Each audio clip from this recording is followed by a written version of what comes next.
You're welcome back. You stay on to Signature Morning on Signature TV. We'll be talking about another interesting topic, increased cases of kidney-related diseases in Nigeria. And to discuss that is Professor Umezurike Okafor, Dean Faculty of Clinical Medicine and a nephrologist, ESUT. Good morning and welcome, Doc.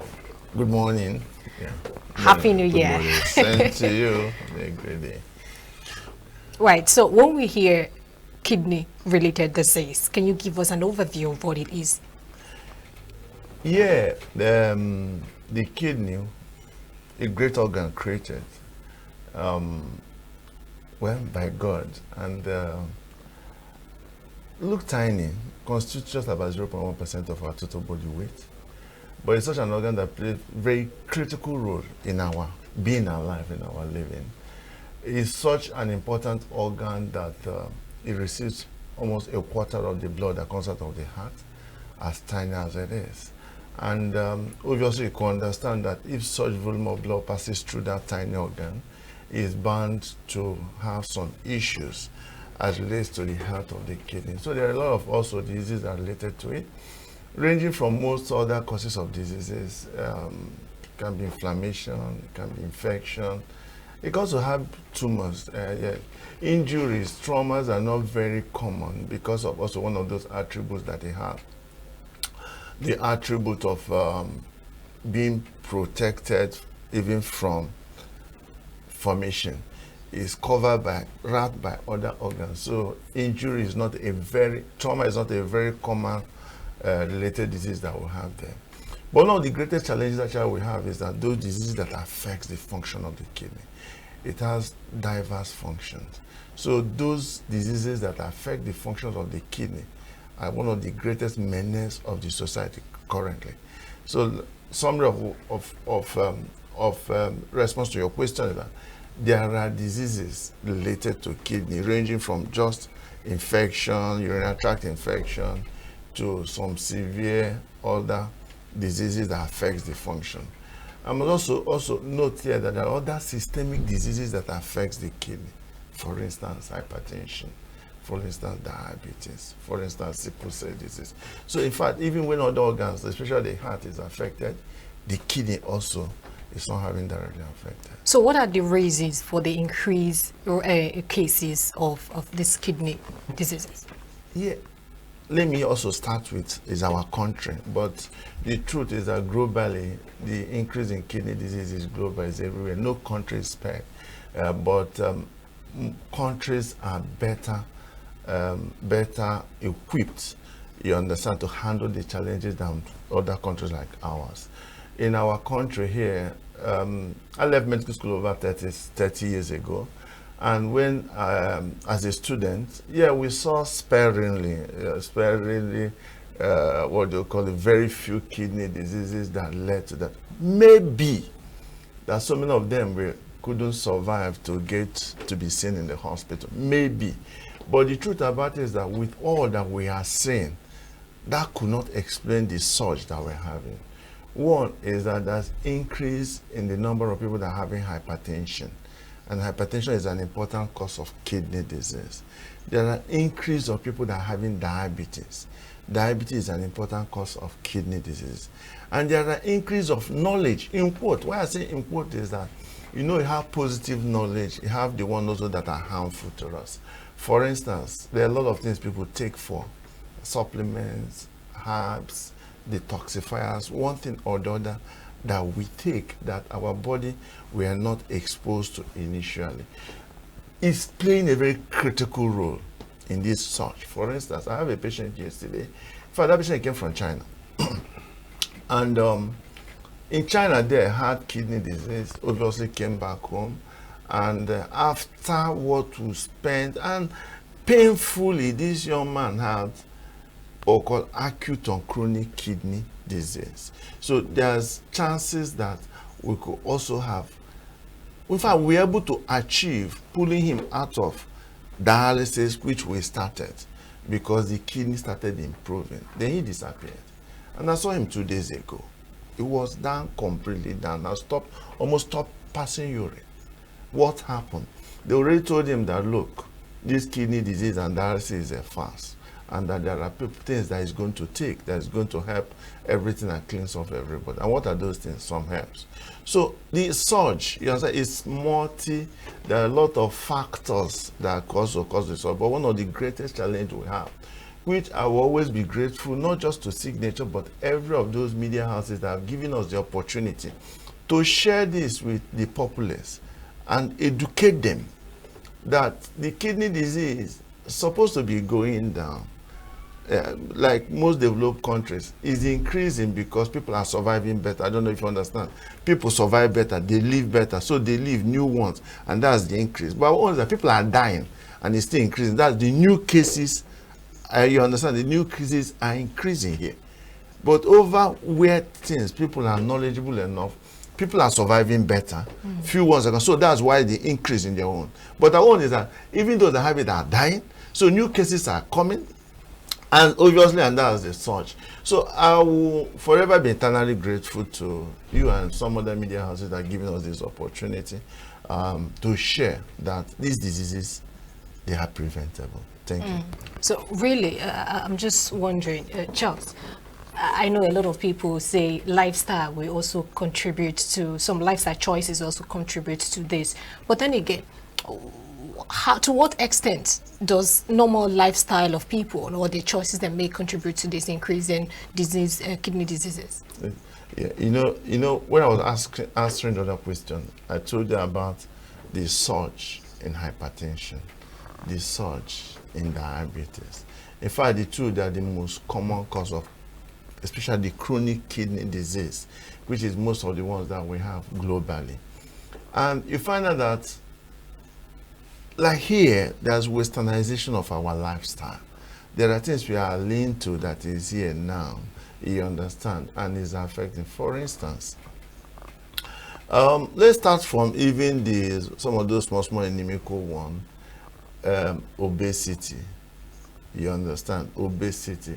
Activities here, there are a lot of exercise-related centers everywhere, but I can tell you that the rate of inactivity among us has increased. Obviously, you must have heard AC house, AC car, AC office, and those things also have led that there are surge in obesity. Also, the obesity is related to the diet that we take. We also now have a lot of high calorie related diets that's affecting our weight. There are a lot of people that take a lot of junks that affects our weight. Then also talking about junks, we notice also that things like salt affects blood pressure and also affects even the kidney. And most of the junk food we eat, they are more salty than what we ought to be. So that on itself has affected. Then when you go further, things like smoking, you understand, there's exponential increase, statistically proven, that the rate of smoking in this country, well, I don't know where it came from.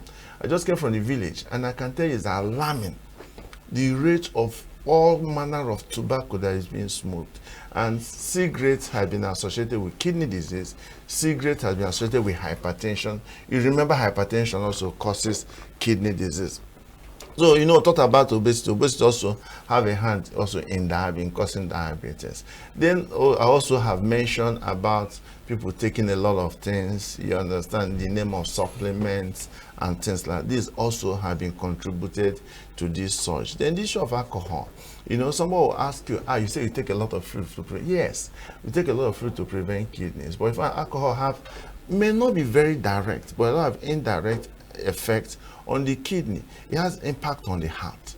You understand? And the heart, when heart has an issue, heart also it causes problem with the kidneys. So if I had a lot of these people don't take vegetables as they ought to take, and because of that also that has reduced most of those antioxidant related things that are supposed to mop up this. So some of these new lifestyle also are one of the things, may not be completely, maybe one of the things also that have led to this terrifying rate of increase in both incidence and prevalence of kidney disease. And sorry, if I should just add a little, you know what I'm talking is just chronic kidney disease. We're not talking about the acute kidney disease. You understand? When we talk about acute kidney, that one is so painful. Why? Because those ones that are reversible. But we notice that in our environment, because of our poor health knowledge, our poor health facilities, those ones that are supposedly supposed to be reversible, end up getting to be chronic kidney disease. That also affect the search. Because those normal, for instance, a child had diarrhea. Diarrhea is treated, and probably the kidney is affected and proper thing is done. The kidney will recover and continue its work. A woman gets to deliver, the woman has bled, you understand, and you'll be able to correct the blood, and the kidney may be affected, but you do one or two things, that kidney will recover. Somebody come with infection, you understand, you treat that infection, the kidney had issue, kidney properly attended to can recover. But you find that a child had diarrhea, had vomiting, come with dehydration, diarrhea stops, vomiting stops, you understand, and probably you drink water, the dehydration corrected. But obviously may have been corrected late, you understand, and proper things that's supposed to be done are not done. I thought that what I'm talking about is not child, every adult. We've had adults, like most of these herbs, some of the herbs come in that patients start stooling. And after stooling stops, and probably in a month, 2 months time, the person is coming with kidney disease because the proper things are not done. So the acute kidney disease is also another big challenge we're having. I didn't even mention about drug toxicity. Even the drug we prescribe as medical personnel. You understand? There are some antibiotics that have issues. Painkillers also. There are issues also that can affect kidney disease. You understand? So they are multifactorial. But the key is that most of them, with proper education, you understand, are preventable. But I've heard this severally. I don't know how true it is. Is it hereditary?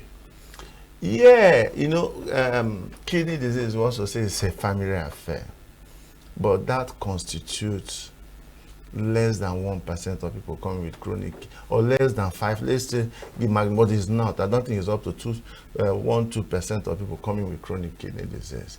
There's an element of hereditary there. There is? Yes. There's one factor that we'll find out. We'll call ApoL1 gene. In fact, presently I'm participating in a clinical trial on those patients that are positive for that.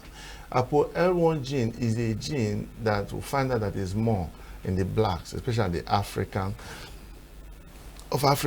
descent. And the history had it that, you know, the issue of fly in Africa, that there's mutation in the gene to be able to overcome the fly, the trypanosomiasis, the trypanosomiasis infection, which is the sleeping sickness. And in the process, they developed this gene, which start causing us some genetic issues, including hypertension, including diabetes, including sickle cell. So there are these other ones that have been linked with certain form of chronic kidney disease. That is one. Then there's a type of kidney disease we call that you can inherit. Is a cystic kidney disease. That one have a pure hereditary pattern. In fact, currently I have a family that 3 of them have that polycystic kidney disease. Is a dominant. Dominant means that if you inherit any of the gene, you are going to manifest. There's also the one that is recessive, that you have to inherit the 2 genes for you to manifest. Those ones can be inherited. You understand? Then you find the risk factors also can be inherited. For instance, sickle cell can be inherited. A sickler is at risk of developing chronic. So there is not in a family.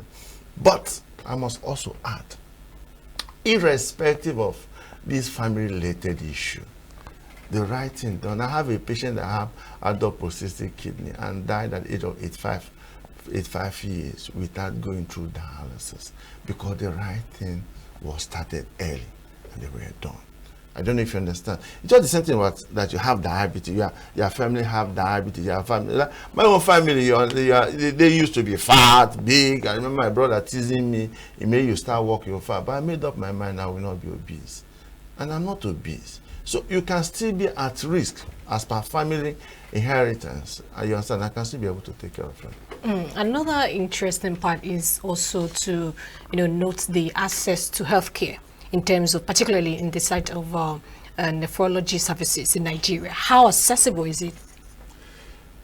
Well, I'm actually in talk with the signatures if we'll be able to also have the privilege of talking regularly, probably weekly, on this. Access to health, kidney-related health care in Nigeria is poor. And please, you can quote me. If what we have now is still subsisting, it will still be poor in the next 20, 30 years. That's the truth about it, because there's no plan on ground. There is none. Government are not interested. You understand? The non-governmental organization is not interested. For instance, Enugu is one of the blessed Enugu metropolis. Mind, Enugu metropolis. Here we have how many nephrologists? We are 2 there. UNTH have, I think, about 4 or 5. You understand, nephrologists here in Enugu metropolis. But you can quote me anywhere outside the Enugu metropolis. There's no other center in Enugu state that has the services of a nephrologist. And nobody cares. And the majority of the patients we are seeing, they're in the primary health care, they're in the secondary health care. We are all probably in the tertiary institutions and probably one or two private centers that is located in Enugu Metro. And that's how it is scattered all over the country. They are all concentrated in one area. That will also tell you the state. So it's very poor, it's very abysmal. From the primary, preventive, to even the tertiary. Very poor, and I can tell you very why I'm saying is that get to committee. I had an outreach in my village, and you find that one a year outreach has so much impact on the health education, has impact on that. Can you also imagine where it is done on regular basis, but linked to the public health institution of this state. Let's just talk the state we are talking about. So it's poor there. There's no awareness. Those people there don't even have knowledge so much of those kidney things. Secondary care is almost zero. There's no secondary care in Enugu State. There are some in some other states that have facility to treat a patient that have kidney failure like dialysis. There's no single one. No secondary care in Enugu State, not a single one.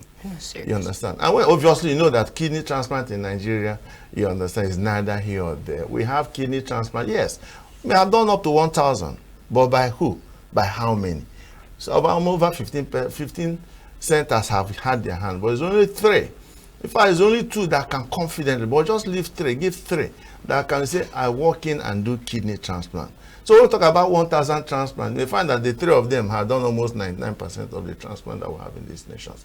And painful, the 3 of them, 2 of them are private, and 1 is public. And that public is supported not by government, supported by donors that's outside. In that public center, a donor have been able to build a world-class kidney center, and in that center, and not just that he built it, but he's also supporting them with consumables, and also have also furnished that place and gave them several years of maintenance that has been maintained, and he will continue maintaining that facility. So it's abysmal. I think that's just the word. It's abysmal, and unfortunately, that people are not interested, and people are dying. I can quote me that kidney failure is one of the greatest killers in this country. This truth about it. So many people that die of malaria may have had issue with the kidney. Someone that have diabetes, find that majority of them that end up dying have some issue with their kidneys. What healthy living do you think one can embark upon to be able to have the very healthy kidney? Oh, very simple, very cheap. And what is that? The first one is that don't take what you don't know. That's the primary thing. What does that mean? Sometimes you want to try a new drink. Exactly. Mixture. So when you want to try a new drink, be sure of that new drink you have tried. You can try. A friend of mine sent me something today, and early this morning, sent me, he's in Canada. I saw it and sent it to me. I was asking him how is it. He sent me something that is on TikTok. Detoxifier. You know, they tell me that when you take it, I tell my friend, he's a diabetic, my friend, run away, don't get close to that. You understand? So that is the first one. What you don't know, please be careful in trying new things. I don't say don't try, but be careful in trying new things. That's one. Then the other very cheap one is that ensure that you drink enough water. Don't allow yourself to be extremely thirsty before you take water, because by the time you thirst is that I'm dehydrated. I hope you understand what I'm saying. That when you're thirsty means that I am dehydrated. So don't allow yourself to get that point of getting dehydrated. I had an inaugural lecture some months back, I think that was in August. And what did I tell you? Purifying, you purify with taking a lot of water. You understand? Take enough water. Say take at least 2 liters every day. And depending on the weather, is it hot? Is it cold? If it's hotter, you can take more. If it's cold, you can manage with 2 liters and a little less than that. So take enough water. And those things that will say, look, this thing is at risk. The kidney is at risk to this thing. Cigarette smoking we are talking about. I always have challenged the youth in my own area, location, in my village, in the place I live. Just tell me one single thing while you're smoking. Nobody can give you just apart from the social element that is associated with it. And smoking, apart from issue in kidneys, have a lot of things in other organs. So please, smoking, you have to quit it, smoking. And I always tell people that smoking is not only when you are the one pushing. You understand? You have primary, secondary, tertiary smokers. So you are smoking, you are not smoking, and you are in that club, and everywhere is filled with tobacco, smoke up, and you're a smoker. That's the truth about it. And you have a spouse, and the spouse smokes up and down, and you hear the one from the cloth, you are smoking. The level may not be as much, but it still has some impact. So you try and see how you can bring down that smoking thing there. Then the issue about taking other things, including medications. There are medications that have been noted to have impact in the kidney. Painkillers. Like I tell people that painkillers, take it only when it's necessary. And when it's more than paracetamol, please seek counsel.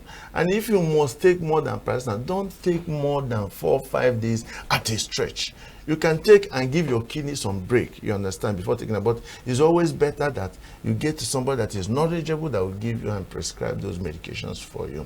The same with antibiotics. In fact, there's an antibiotics that we call aminoglycoside. I have a patient about 5-6 years ago, and the patient went and urinated, the urine was foamy. He said he has infection. And give this man gentamicin.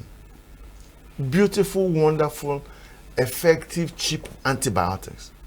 We use it a lot. We cannot, in fact, it's with this kidney that people are now withdrawing, but it's a very effective, efficient antibiotics.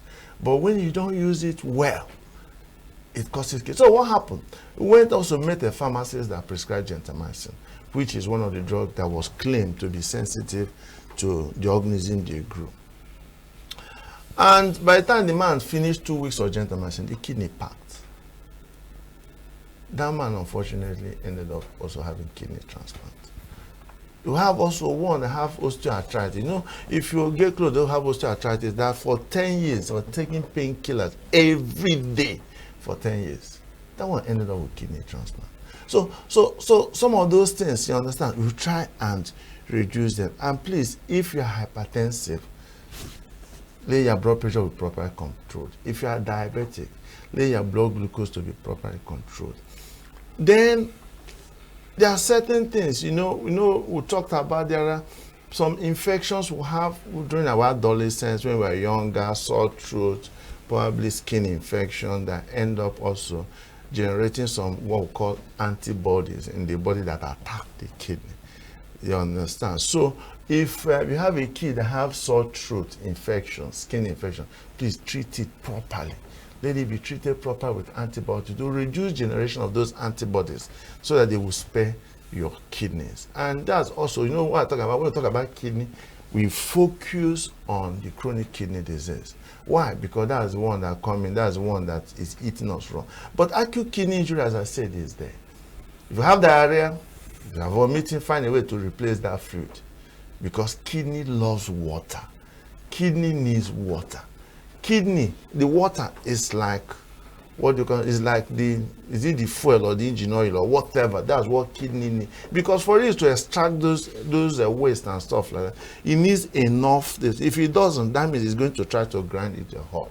So when you're having that diarrhea, you're having this thing, is to replace it, but better, you should have to get to hospital where to be corrected. If you are bleeding, please try as much as possible that the blood don't drop the situation where it's going to affect it. Well, what about energy drinks? How much of energy drinks do you think affects well, kidney? energy drinks and kidney. Or carbonated drinks too. Yeah, well, you know, carbonated are more vast, but the energy drink is caffeinated. I would prefer caffeinated drink. Yeah, caffeinated drink, yeah, it's still not clear the impact in the kidney. But you know, it's also have also noted that it has effect on the heart. And remember that the heart affects the kidney, because heart need to pump enough blood to get to the kidney for the kidney to function. So directly, there's no link, to the best of my knowledge. There may have been, you know, knowledge keep on coming and going.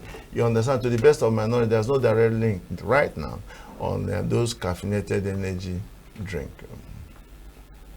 All right. Thank you so much, Doc. Thank you. Thank you for your time. Professor Mezirike Okafor, Dean Faculty of Clinical Medicine and Nephrologist, ESUT. Thank you for your time this morning. Thank you.